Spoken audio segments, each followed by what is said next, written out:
dan biasanya mati merubah ia mati akan ahwalnya ma'rifah.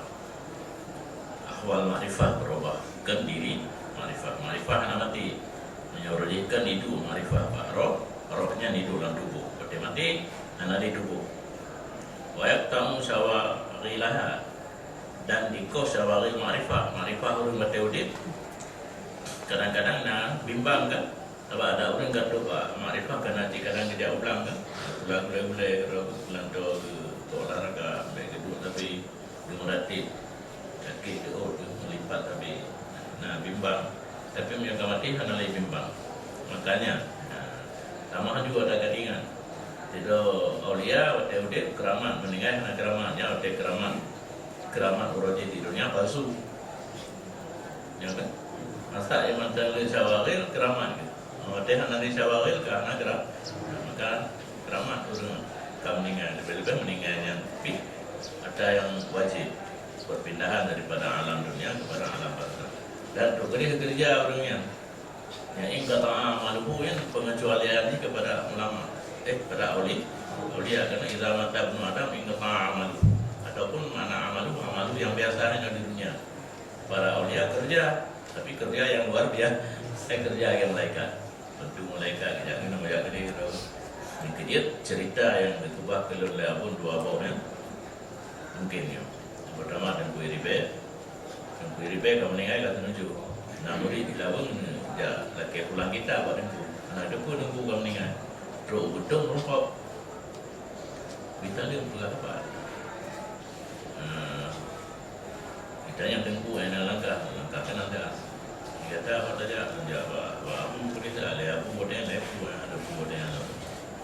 terlebihnya mereka aku nanti baca kitab dipinjam dari bapak muridnya pegang saja aju kembali akhir barat balai bagi ikanya kena baratnya barat linting barat dua bawah barat banyak barat linting gitu bang dia madok ini saya tengah urung dale urung bulu ada kerja ada yang apa kamu meninggal enaknya orang lupa kalau itu ada tanya lupa kamu meninggal ya kita pegangnya atau waktu tengku bulu datang dengan bulu tengku mana ini bayi yang sakit mau perang di Jepang Abdul Jalil Umi ke rumah bayan kita yang legal dan muda macam ada Umi dia senang kawin lain pun kawin tengku gua kawin malam aturan yang ada yang buat jin yang ada yang dah jadi kebukti nak gua tengku nak orang jagong ke nak bayang bina gong nak ketinggalan lamun lagi yang gongnya dari triang bulan kan kemudian dari di naruhung jadi waktu malamnya untuk kan memang wisata berdar mau wisata datang kot karena kurung lalu jadi malamnya saja nak betul nyokaro mari ipo bina dua juga ada jadi naruh dia gong ke dalam kurung malam ada sesuatu itu rawai urung kurung dapat yang ke tengkuan tu jadi aleh tengku sampai tengku urungnya nyala jadi yang tahu nyala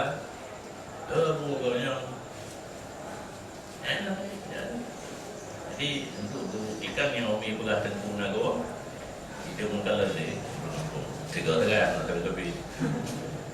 yang lihat cerita kebah kedua oleh Abu Naman membuktikan bahwa aulianya mudik kembali di alam barzakh. Dah dengar.